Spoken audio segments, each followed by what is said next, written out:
Now, in the hostage crisis in Odisha, Maoist mediators have threatened to pull out of talks, accusing the Odisha government of being indifferent towards the Italian hostage crisis. An Italian national has been held hostage for the last 2 weeks, and a BJD MLA has also been kidnapped in a separate incident. In the last fortnight, the Naxals have struck almost systematically in at least 3 states.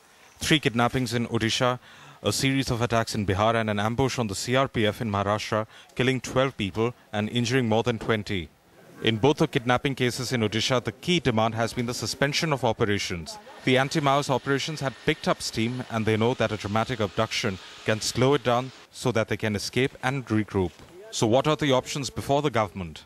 If the condition will remain peaceful, if the government will not do any offensive against us, then I will guarantee that.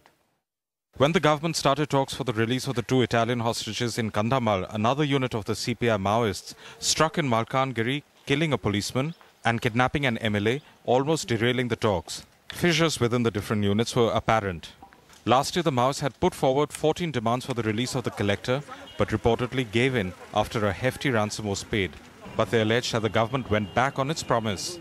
This time, the 3 key demands are release of people re-arrested on Maoist charges even after the courts have cleared them, initiate action against police personnel charged of custodial death and rape, and the restriction on entry of tourists in all tribal areas. So far, the government is unable to make it stand clear on the demands, and that's delaying negotiations. The government has not made it clear to us so far, because we have been talking in general terms, and most of the feedback has been from our side, and they have been more or less listeners. Perhaps the only development in the hostage crisis in Odisha, and that is the talks have hit a major roadblock, a passive state government. The Indian state has had the longest counterinsurgency experience, but has never had a coherent policy to address the challenges.